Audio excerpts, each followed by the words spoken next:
Greetings YouTube! I've been keeping my eye on this one for a while and I think I'm ready to talk about it now. 6 months ago, on the 13th of July 2018, Electronic Arts' stock price was at $148.73. As of the 3rd of December, however, the price had dropped to $84. For those of you who can't be bothered to do the math, that's a drop of 44%. Almost half. Well, I wonder why that happened. It's a real head-scratcher, sir. No question. Well, let's see what EA thinks is the problem, shall we? They start with Battlefield 5. EA says the problem here is twofold. First, moving the date forward to November to allow for some more time for final adjustments to the core gameplay to fully deliver on the potential of the live service, dropped the game into the holiday discount period. Needless to say, a price drop just after launch did not go over well with the players. The second reason they give is the focus on single player and other features over the inclusion of Battle Royale. In other words, Battlefield 5's failure is down to the release window and a lack of Battle Royale at launch. And they do regard it as a failure.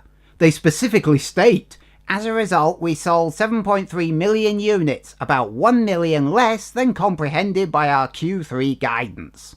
Now, quite apart from the fact that EA seems to think 7.3 million sales is a failure, they do gloss over a couple of other things. Back in June, in response to criticism of the inclusion of women in the game, God forbid, EA's chief design officer Patrick Soderlund said that if you didn't like the design choices in the game, don't buy it. Perfectly sensible advice in my opinion. Except he was talking about a game his company was making. Don't buy our game. That's an interesting marketing strategy. Another problem they gloss over is that they are the ones who chose to shamelessly chase a trend and include a Battle Royale mode, thereby taking development time away from the rest of the game, thereby necessitating the change of release date in the first damn place. Next is the mobile market with Command & Conquer Rivals. Most people, when they saw the announcement trailer, they generally had a reaction along the lines of face planting into the desk. Oh goody, another beloved PC game turned into a greedy mobile game, because that worked so well in the past. Some people liked it for what it was, most hated it because it wasn't Command & Conquer. EA said, "We had positive soft launch results, but since global release it has not driven installs organically at the levels we anticipated." No shit. They don't give any excuses for why this might be, probably because they couldn't come up with any.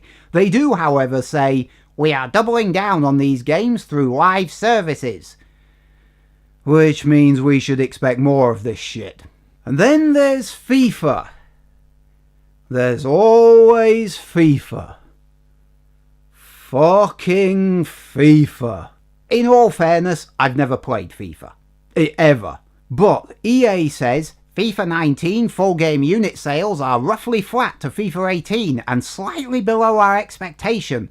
Yeah, for some reason the big publishers expect constant growth in terms of numbers, which is impossible to sustain indefinitely because there's only so many people to buy or are willing to buy the game. So naturally, they're disappointed. I mean, they only sold 20 million copies. 20 million copies. 20 million. You know what? I don't even know what to say. I'm at a loss for words. Sadly, while FIFA 19 performed below expectations, the Ultimate Team Corporate Casino generated more money than ever for EA. Great. Well, aren't you concerned, though, sir? If you fail, you'll spend another weekend sobbing inside a cupboard. What I'm seeing just from this document I'm reading, never mind the industry at large, is that EA is clearly more concerned with pleasing the shareholders than pleasing the players. They're chasing trends, including more gambling boxes, doing everything they can to create games with more opportunity for turning players into payers. And if you've never heard that phrase before, go check out the Jimquisition. What they are failing to grasp is, if you make a game weighed down by gambling mechanics, to the point it starts adversely affecting the game tends to suck, and does badly as a result. If, however, they make a good game, people tend to buy it, and that makes the money. The problem is, ever since they realised they could include random loot, ever since they discovered they could include microtransactions in games, and then some arsehole realised they could marry the two together in a full price game to create the bastard mechanic of the gambling box, they've been obsessed with it. Raising the bar, making more money than the last time, now and forevermore, except it doesn't work like that. EA suddenly hit a ceiling on people's tolerance of the gambling box, not before time. All these excuses, and that's what they are, excuses, in this document is a pathetic attempt to convince people they still know what they're doing. They don't. Here in the UK, video games are bigger than the rest of the entertainment industry combined. But there's no oversight. None. An investigation by the UK Gambling Commission has already found that gambling boxes are not gambling. The BBC has a programme called The Film Review. It doesn't have a programme called The Game Review. The nearest thing they have is Click, and that's only if the game's tech is interesting. In the US, a politician by the name of Christopher Quinn very recently put forward legislation, apparently for the second time, to introduce a 10% tax on mature or adult-rated games. He cites an article from the National Centre for Health Research saying, "The longer that individuals are exposed to violent video games, the more likely they are to have aggressive behaviours, thoughts and feelings." Despite the research saying games are just one potential factor. I'll leave the link to the research in the description for you to read at your leisure, because he definitely didn't fucking bother to read it. Conversely, there's apparently no worries, either side of the pond, about the potential for gambling behaviour in games that could cause gambling problems in the quote-unquote real world. Okay, look, I know I'm veering a little bit off topic with this, but I do have a point to make with all of it. Dragging myself back to EA's stock price. The stock price isn't a blip. It's been going downwards for 6 months. Mathematicians call that a trend. Why has the stock price dropped? Because investors have lost confidence in EA. Why have the investors lost confidence in EA? Because EA's figures are below expectations.